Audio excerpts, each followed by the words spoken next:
Aloha, and welcome to Inside the Writer's Studio, presented by the Hawaii Writers Guild. I'm your host, Eila Algood, and I'm excited today to bring to you both a writer and a scientist in Louise Riofrio. Louise will be reading from one of her very popular books, and then we're going to talk story a bit and get to know Louise as a writer and as a scientist. Welcome, Louise.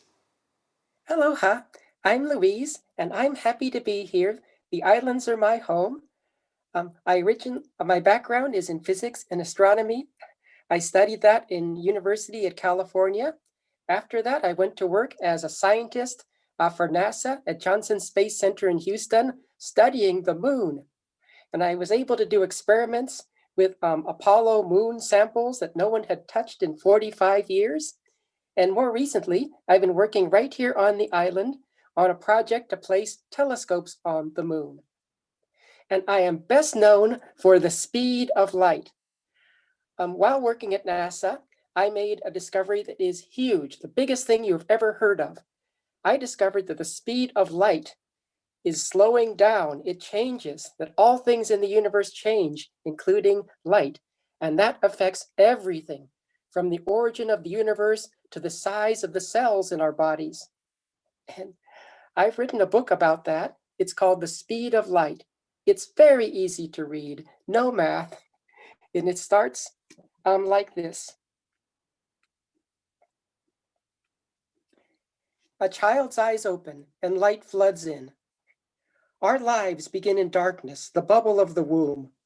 Within its confines, a baby experiences warmth and pain without the light of understanding. At birth, she emerges into a far larger universe. With her first gasp, a baby breathes an atmosphere transparent to light. Like a book opening, the universe is revealed. Through light, her eyes will see much of the world. Though it may seem cold and dark, we live in a universe of light. Each human birth is the culmination of many events. A baby has grown from a tiny cell, barely a millionth of a meter across. Before her parents met, a parade of ancestors walked the earth. Her human species resulted from evolution of life over billions of years. Before life could even take hold on Earth, the sun and solar system formed in space. A Milky Way galaxy formed with hundreds of millions of stars. The galaxy is part of an enormous universe that itself grew from a tiny point. Like the tip of a cone, many events converge to create a single human life. Astronomers celebrate first light when a new telescope is first opened to the universe. A baby experiences first light when her eyes open. Images, sounds, and language rapidly accumulate in her growing brain. Watching a child grow is witnessing the process of discovery. Much of a baby's first months are spent staring, especially at faces. Infants are nearsighted and can focus no more than 30 centimeters away. Almost immediately, she can recognize faces that come into view. Humans are so well programmed to recognize our faces that we imagine seeing them in the surface of the moon or Mars. Discovery causes a baby to smile, an expression so universal that it need not be taught. During a baby's first few months, she learns causes and effects. She finds that crying can bring a response from others. She becomes conscious of her hands and feet and begins to learn their uses. She learns about gravity by falling down many times. An instinct to explore drives her to crawl and eventually to walk. From this curiosity comes a lifetime desire to learn. It would be impossible to learn all of knowledge from scratch, so humans build upon the lessons of others. Humans often tend to do things the way they have been done before and repeat answers they have heard before. In this manner, knowledge is passed from one generation to another. Language is another important skill, for the world seems less mysterious when things have names. Once a thing is named, she can attach other words to further describe it. She may someday learn mathematics to describe the world more precisely. These languages of words or numbers are tools for her understanding. She can be heard talking in a language that only a baby understands. Even after learning from others, she remains capable of finding her own descriptions of things. The ability to find her own answers is a key to expanding human knowledge. Time and again, we will see that discoveries begin from the light of a single individual. Around her second birthday, a child has learned concepts of space, can associate the kitchen with eating and the bedroom with sleeping. She still lives chiefly in the present, wanting everything here and now. By her third birthday, she has learned about before and after, the beginnings of her understanding of time. Much later, humans learn to connect space and time, coordinating their actions to catch a ball or arrive at a place on time. We will see that space and time are linked by light. Pictures in a book are an early source of interest. Her eyes unconsciously connect the 2 dimensions of a picture with the 3 dimensions of her world. The picture of an apple is an apple in her imagination. Pictures in books illuminate a new and magical world for her eyes to see. The writing beneath the pictures soon draws interest too. Through reading, a child can access the sum of human experience. Opening a book brings light to the world. A child's mind is full of questions. The curious child will repeatedly ask her parents or teachers, why? An answer will just get another, why? As the child seeks a deeper meaning. A new object or animal elicits a curious, what's that? A mind that continues learning about the universe also continues to grow. When faced with something new, humans often find temporary answers. At some time, a child may be told that babies are delivered by a stork. Later, she learns that the truth is far more exciting. Humans have often adopted temporary explanations, such as believing that Earth is center of the universe. Growth requires the ability to abandon a theory when a better one comes along. The light of science advances when theories are improved. Much of human history was spent huddling in shelter at night with darkness all around. The only light would have been the moon, stars, and an occasional firefly. Creatures lurking in the night seem mysterious and dangerous. Humans are instinctively drawn to light and knowledge. The rising sun or the fires of home are sources of comfort and warmth. Scientists have spent centuries studying, arguing, and wondering about light. Finally, the process of discovery follows a pattern learned by babies. We are presented with a world that at first seems confusing. Gradually, we extend our senses and minds to understand the universe. We learn to see patterns, connections, causes, and effects. Often we learn from lessons of others before us. Sometimes we adopt a temporary explanation until a better one comes along. Humans share many of the same questions, starting with who they are and what is their place in the world. How big is the world and what is its shape? How did this world come to exist? How were the sun, moon, and other objects created? How did the universe begin? These questions are so universal that they've been asked across history. Our exploration of the universe begins at first light.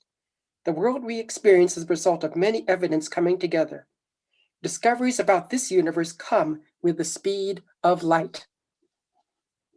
And that is the first chapter. Thank you very much, Louise. I really appreciate you sharing that, and you have an obvious enthusiasm when you read it, and it's infectious. So thank you, and thank you for being here today. I know you've been traveling all over the place, and you've managed to come back here and be part of our Hawaii community. I wanted to ask you, you're just listening to that first part, and I've heard you read that before. It sounds like you've made this book very relatable. Can you talk a little bit about how you wrote what I imagine are very complex concepts in a way that everyday people could understand? Well, someone has to bring light to the world. While working in science, studying math and a lot of complicated things, I made a discovery that was enormous, that affects everything about our lives. Someone has to tell that. And just by relating to people and describing it, I was able to put it in terms that anyone could understand, even a child. Certainly the math is complicated, but 1,000 years from now, our descendants will still learn this in school. Mm. Well, that's pretty exciting. That's such a forward way of seeing the world. You know, we're here today in this reality that we're in, and you're talking about 1,000 years from now that people could read this and learn something from it valuable. Oh, it turns out that our whole universe is run on a few very simple lines of code or equations. They're simple, just a child's algebra. Anyone could understand them. Mm-hmm. So it sounds like we need to look for this book. Tell us the name of the book so that people can hear it a few times. Oh, it looks like this. It's called The Speed of Light. Now you can get it online, but you can also buy it at our pop-up bookshop, which we have every week at the farmers market in Waimea, every Wednesday right now, but we'll soon be expanding back to Saturdays and also Tuesdays. You can look up The Speed of Light by Riofrio, Riofrio. What would you like people to know about your writing? You, Louise Riofrio, is a scientist. Tell us a little bit about you as a writer. Oh, well, I think writing is one of the most pleasurable activities one can do. It can be a private thing, it means many hours alone in a room, typing away, or sometimes racking one's brain to think of things to write. But it is also something that we can share. Once we get over that barrier of finishing something, we can get it out into the world. Once we found that light, it can spread. That's a wonderful, wonderful point. I have experienced some writers as being hesitant at publishing, or, oh, who would want to read this? But the way you frame it, it's more like you're bringing your special light to the world through your writing, whatever that is, whether it's scientific or creative or a combination of both. It's unique to you, right?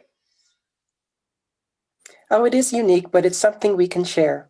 Yeah, yeah, very good point. Oh, One of the things you said right at the beginning that I feel is so, I really want people to hear that, is that you said, as a scientist, all things change.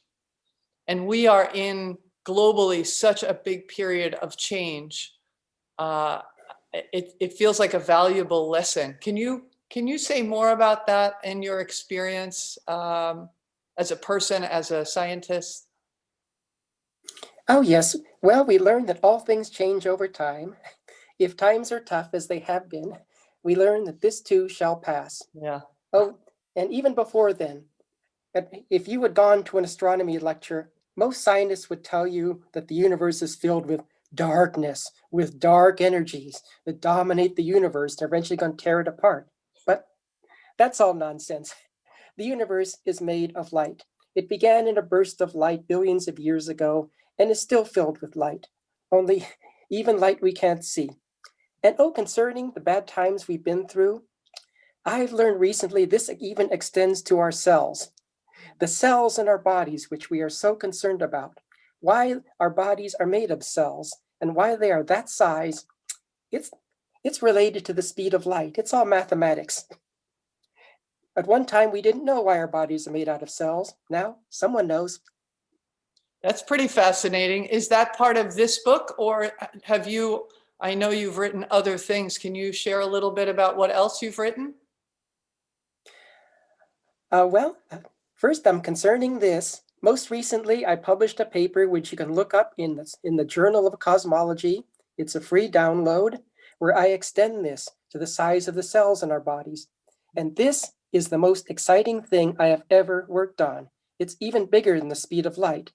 In fact, if you look down on my desk, I'm working on it right now. On the right, you'll see a vacuum chamber, which simulates the vacuum of space. On the left, you see a miniature microscope. This is an experiment to test on light and gravity, what we call a quantum gravity. Quantum gravity, linking the theories of quantum mechanics and gravity. That is something that scientists have tried to do for over 100 years, but no one has done it.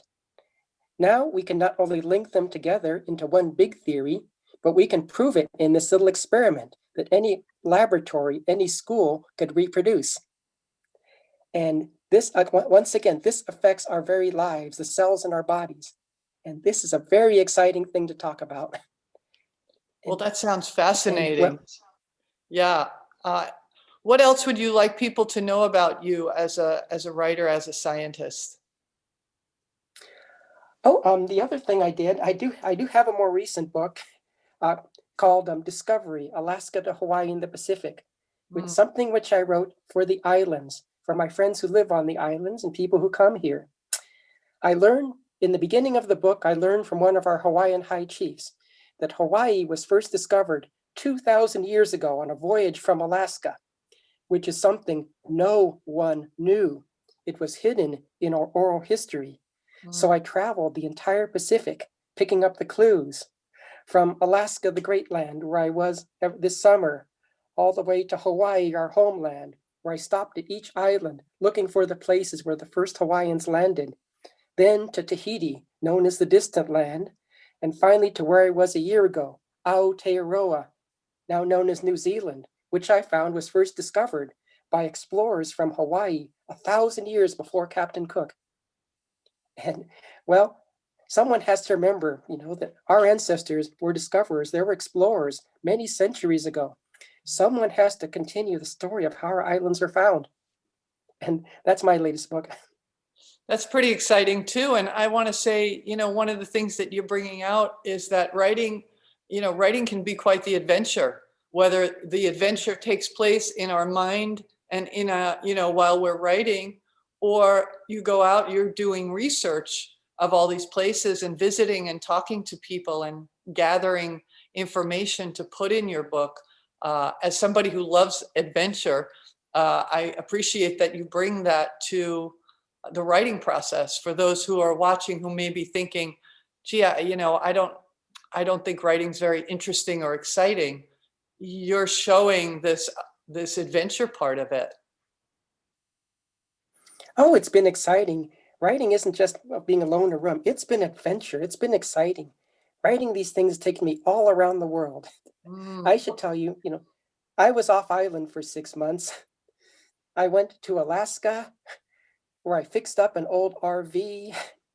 On the way, I saw whales and eagles. I take care of eagles. And I drove from Alaska all the way to Houston, Texas. And what an adventure that was. I had to stop many times to see herds of buffalo crossing the road and moose. The wildlife there is so different from our island. It's like going to another planet. And that was so exciting. It's hard to describe. And I made it to Texas in time to see a real starship launch from a place called Boca Chica. It launched 10 miles into the air and then crashed. But this week they tried it again. They'll get it right eventually. And imagine that, living to a time when we can see a real starship take off. Very exciting. I'm glad you got to experience that. Yes, I followed that a little bit in the news. But thank you. Yeah, thank you for sharing your adventure. That's remarkable. When did you first start writing where you felt like it was more than maybe what you had to do in school, but there was value to it, or it was a tool for you? Do you remember? It's long been a thing I've wanted to do.